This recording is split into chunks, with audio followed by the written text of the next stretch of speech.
नमस्कार दोस्तों, ये लारावेल से रिलेटेड अपना 9th ट्यूटोरियल है जिसमें आप सीखने वाले हैं ब्लेड टेम्पलेट का इम्पोर्टेंट टॉपिक इंक्लूडिंग सब व्यूज। देखो, इससे पिछली वीडियो में अपन ने स्टार्ट किया था ब्लेड टेम्पलेट, जिसमें हमने बेसिक कवर किया था जो हमारी हेल्प करती है ब्लेड टेम्पलेट के अंदर PHP लिखने में। और इस वीडियो में आज हम पढ़ेंगे कुछ मेन डायरेक्टिव्स जो है कुछ इस तरीके से, जैसे इंक्लूड, सेक्शन, एक्सटेंड, यील्ड। ये जो चारों डायरेक्टिव है इनका मेन यूज होता है रीयूज टेम्पलेट बनाने में, और इन चार डायरेक्टिव की वजह से ही ब्लेड टेम्पलेट पॉपुलर हो पाया है। और इस कोर्स में जो सबसे पहले अपन डायरेक्टिव देखना चाहते हैं वो है इंक्लूड। तो अब हम इसका करते हैं प्रैक्टिकल। तो सबसे पहले आपको आ जाना है अपने कोड एडिटर के अंदर, और अब सबसे पहले आपको अपनी राउट्स फाइल ओपन कर लेना है। तो राउट्स फाइल अपनी कहाँ पे है? राउट्स के अंदर web.php। इसके बाद में आपको ओपन कर लेना है व्यू फाइल welcome.blade.php, ठीक है, जो मैंने यहाँ पे ऑलरेडी ओपन कर रखी है। अब राउट के अंदर अपन ने एक बेसिक राउट बना रखा है होम पेज का, जिसमें अपन ने वेलकम फाइल को लोड करके रखा है। अब मैं यहाँ पे क्या करता हूँ, दो व्यू फाइल बनाता हूँ और फिर उनको इंक्लूड करता हूँ अपनी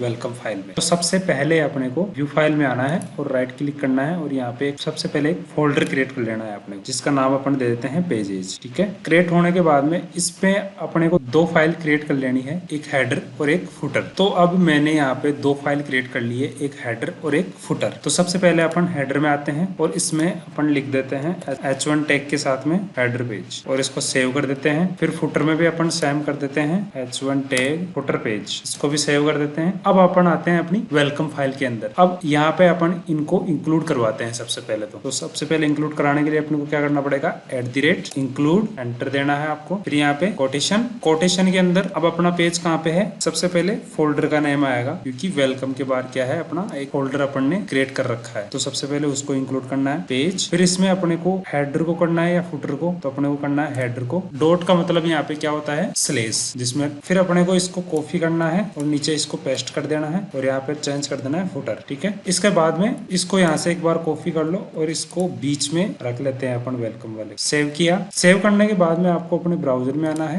ब्राउजर में आके अपने को रिफ्रेश करना है। तो ये देखो, हेडर पेज, वेलकम और फुटर पेज। इस तरह से अपन इंक्लूड फाइल को यूज कर सकते हैं। अब मैं आपको बताता हूँ कि अगर जब अपन इंक्लूड फाइल कर रहे हैं तो उस इंक्लूड फाइल के साथ अपने को कुछ वैल्यू भी सेंड करनी हो तो वो अपन कैसे करें। तो अब मैं आ जाता हूँ अपनी हेडर वाली फाइल में। तो सबसे पहले मेरे को यहाँ पे सेकंड पैरामीटर बनाना पड़ेगा। तो उसके लिए सबसे पहले मैं क्या लिखूंगा, यहाँ पे कोमा। उसके बाद में जो भी अपन को वैल्यू सेंड करनी है वो जाएगी अपनी एरे के अंदर। तो मैं यहाँ पे एरे स्टार्ट करता हूँ, ठीक है। अब इसके अंदर मैं वैल्यू पास कर देता हूँ, नेम कोड प्लानर्स। फिर इसको अपन सेव करते हैं और फिर इस वैल्यू को अपन हेडर में प्रिंट करवाते हैं। तो सबसे पहले अपने को हेडर में आ जाना है। हेडर में आके आपको नीचे एंटर देना है। फिर यहाँ पे आपको कर्ली ब्रेसेस लेने हैं 2, ठीक है। इसके बाद में यहाँ पे थोड़ा स्पेस देते हैं अपन, और यहाँ पे अपन उस वैल्यू एरे की वैल्यू को प्रिंट करना चाहते हैं। तो यहाँ अपने को लगाना पड़ेगा $name और इसको सेव कर देना है। सेव करने के बाद में आपको आ जाना है अपने ब्राउजर में और यहाँ पे इसको रिफ्रेश करना है। तो ये देखिए, अपन ने जो वैल्यू सेंड की थी वो यहाँ पे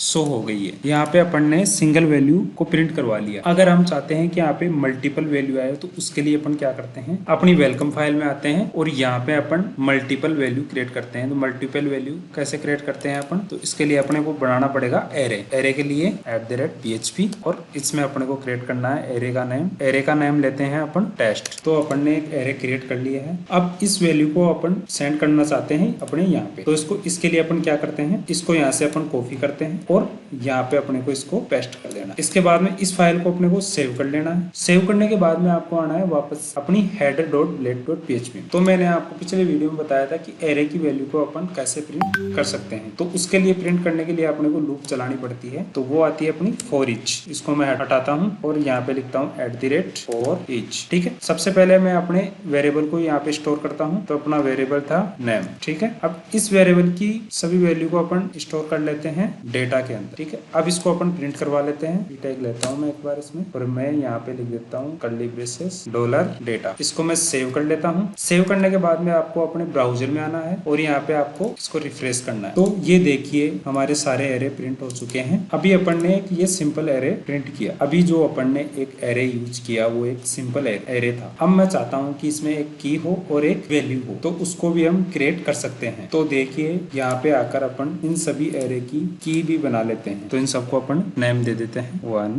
तो देखिए यहाँ पर मैंने हर एरे की वैल्यू को की दे दी है। 1 राम, 2 श्याम, 3 सीता। ठीक है। अब इसके बाद में अपनी इस फाइल को सेव कर लेना है। अब इसके बाद में आपको क्या करना है, अपनी लूप फाइल के अंदर भी कुछ चेंज करना पड़ेगा अपने को। तो अब यहाँ पे देखिए जहाँ पे मैंने $डेटा ले रखा था, तो उसकी जगह मेरे को इसके साथ में की भी लेनी पड़ेगी। यहाँ पे 2 वैल्यू पास करनी पड़ेगी, की और उसकी वैल्यू। तो अपन ने वैल्यू तो पास कर रखी है, अब अपन यहाँ पे की भी पास कर देते हैं $की, और फिर यहाँ पे अपन इस की को प्रिंट भी करवा लेते हैं, कर्ली ब्रैकेट्स और की, और इन दोनों के बीच में अपन हाइफन लगा देते हैं और इसको सेव करते हैं। सेव करने के बाद में आपको अपने ब्राउजर में आना है और इसको यहाँ पे रिफ्रेश कर लेना है। और देखिए यहाँ पर उसकी की भी प्रिंट हो रही है और उसकी वैल्यू भी प्रिंट हो रही है। तो अब आपने देखा कि हम कैसे एरे की वैल्यू को फॉर ईच लूप में प्रिंट करवा सकते हैं। अब क्या हो कि हमारे पास कोई एरे की वैल्यू ही ना हो, तो मैं एक बार सारी एरे की वैल्यू यहाँ से हटा देता हूँ और इसको सेव करता हूँ। सेव करने के बाद में अपने ब्राउजर में आता हूँ, तो यहाँ पे देखो ये बिल्कुल ब्लैंक हो गया। अब मैं ये चाहता हूँ कि ये यहाँ पे कुछ मैसेज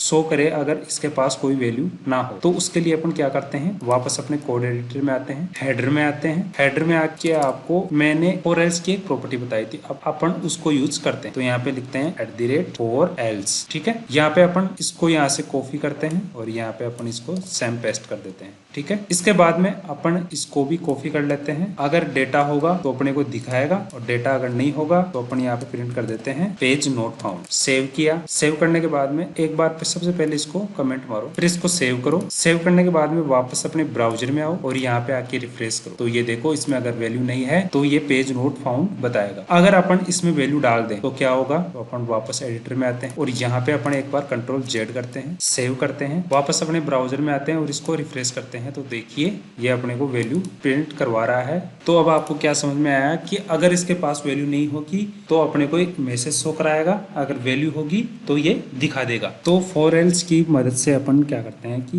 अपन कंडीशन लगा देते हैं कि अगर वैल्यू होगी तो डेटा प्रिंट हो जाएगा, अगर वैल्यू नहीं होगी तो पेज नॉट फाउंड का एक अपने को मैसेज शो कर देगा। अब इसके बाद में मैं आपको दिखाता हूँ कि अपन ने 2 व्यूज फाइल को इंक्लूड किया, एक हेडर और एक फुटर। अब इसके बाद में मैं एक ऐसी फाइल इंक्लूड कर दूं जो अपन ने बनाई नहीं है। तो यहाँ पे क्या होगा, तो कि जैसे अपन यहाँ पे इंक्लूड कर लेते हैं .content। कंटेंट के नाम से अपन ने एक फाइल इंक्लूड कर ली है। तो देखो इस नाम की मैंने यहाँ पे कोई फाइल बनाई नहीं है। व्यू के अंदर देखो पेज के अंदर फुटर और हेडर, बस मैंने यहाँ पे 2 फाइल अभी बनाई है। तो अब इस केस में अपने पास एक आ जाएगा एरर। तो इसको अपन सेव करते हैं और अपने ब्राउजर में चलते हैं और यहाँ पे अपन रिफ्रेश करते हैं। तो देखिए यहाँ पर इसको इस नाम का कोई पेज मिला ही नहीं। तो यहाँ पे एरर आ गई पेज कंटेंट नॉट फाउंड की। तो इस केस में अपन एक न्यू डायरेक्टिव यूज कर सकते हैं, उसका नाम है इंक्लूड इफ। तो अब अपने पास कोई एरर नहीं आएगा। सेव किया,